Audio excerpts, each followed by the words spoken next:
Hello viewers, welcome to our channel. இன்னைக்கு நம்ம என்ன வீடியோ பார்க்க போறோம் அப்படின்னா, வர ஞாயிற்றுக்கிழமை ஆடிப்பெருக்கு வருது. இந்த ஆடிப்பெருக்கு அப்படின்னா என்ன, அதோடைய சிறப்புகள் என்ன, அதை எப்படி நாம வழிபடுறது, எந்த நேரத்துல நாம வழிபட்டா மிகவும் நல்லது அப்படின்ற பத்தி தான் இந்த வீடியோல பார்க்க போறோம். அதனால வீடியோவை ஸ்கிப் பண்ணாம பாருங்க. வாங்க வீடியோக்குள்ள போலாம். புராணங்கள்ல ஆடிப்பெருக்க பத்தி என்ன சொல்லியிருக்காங்க அப்படின்னா, பலருடைய பாவங்களை போக்குற கங்கையே கிருஷ்ணர் கிட்ட போயிட்டு தன்னுடைய பாவத்தை எப்படி நீக்குவது அப்படின்னு சொல்லிட்டு கேட்டாங்களாம். அதுக்கு கிருஷ்ண பகவான் என்ன சொன்னார்னா, கங்கைய காவிரி ஆற்றுல கலந்தானா உங்களுடைய பாவம் போகும் அப்படின்னு சொல்லிட்டு சொன்னதா சொல்றாங்க.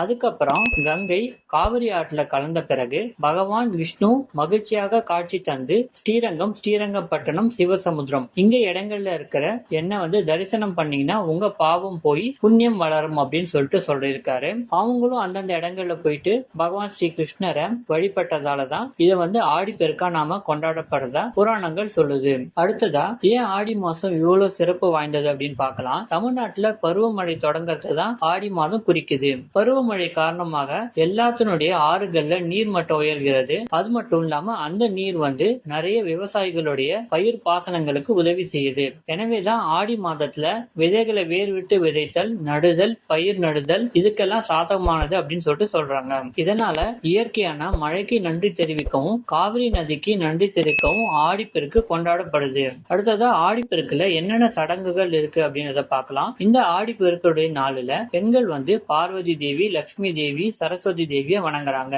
இவங்க மூவரையும் வணங்கும் பொழுது நமக்கு செல்வ செழிப்பு கண்டிப்பாக உண்டாகும்ன்றது அசைக்க முடியாத நம்பிக்கை. இவங்களுக்கு பல்வேறு வகையான அரிசி உணவுகள் தயாரிக்கப்பட்டு அம்மனுக்கு படைக்கப்படுது. தேங்காய் சாதம், இனிப்பு பொங்கல், தயிர் சாதம், எலுமிச்சை சாதம், சாம்பார் சாதம், புளி சாதம் எல்லாத்தினுடைய அரிசி உணவுகளும் இதுல அடங்கும். பக்தர்கள் புனித நதியான காவிரியை அரிசி பிரசாதம், அக்ஷதை மற்றும் பூக்களால வணங்குறாங்க.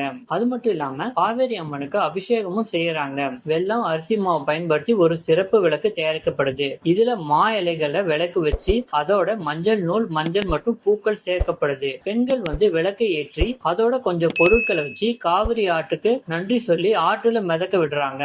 அது மட்டும் இல்லாம இந்த ஆடிப்பெருக்கு அன்னைக்கு என்னென்ன செய்யலான்றத பார்க்கலாம். அதாவது கல்யாணமாகாத பெண்கள் வெல்லம் மற்றும் கையால் அரைத்த அரிசியால் செய்யப்பட்ட இனிப்பு உணவு காப்பரிசி, காதோல கருகமணி, அதாவது பனை ஓலையில செதுக்கப்பட்ட காதணிகள் எல்லாத்தையும் காணிக்கையா வச்சு வழிபடும் போது கன்னி பெண்கள் நல்ல கணவர்களை அடைவார்கள் அசைக்க முடியாத நம்பிக்கை. அது போல ஆடிப்பெருக்கு அன்னைக்கு மாப்பிள்ளை அழைத்து புதிய ஆடைகள் பரிசளிக்கிறதும் ஒரு வழக்கமா இருக்கு. புதுமண தம்பதிகளுக்கு ஆடிப்பெருக்கு அன்னைக்கு ஒரு மாசம் பெற்றோர்கள் அவங்க வீட்டுல வச்சுட்டு அதுக்கப்புறம் இந்த தாலி மாத்துறது, அதாவது மங்கள சூத்திரம்னு சொல்லுவாங்க. தாலியில ஒரு தங்க நாணயம் சேர்க்கப்பட்டு தன்னுடைய கணவன் எப்பவுமே தன்னை விட்டு பிரியாம இருக்கணும்னு சொல்லிட்டு வேண்டிட்டு மாமியார் வீட்டுக்கு போவாங்க. இத புதுசா கல்யாணமான பெண்கள் மட்டும்தான் பண்ணணுமா அப்படின்னா அப்படிலாம் கிடையாது. கல்யாணமான பெண்கள் ஒவ்வொரு வருஷமும் ஆடிப்பெருக்கு அன்னைக்கு தங்க நாணயம், தங்க பொருட்கள்லாம் சேர்த்து பார்வதி தேவியை வணங்கி கூட இந்த பூஜையை மேற்கொள்ளலாம். ஆடிப்பெருக்கு உகந்த நேரமா காலை 6 மணில இருந்து 7 மணி, அப்படி இல்லைன்னா சாயங்காலம் 6 மணில இருந்து 7 மணிக்குள்ள நீங்க வழிபடலாம். ஓகே வியூவர்ஸ், இந்த ஆடிப்பெருக்கு பத்தின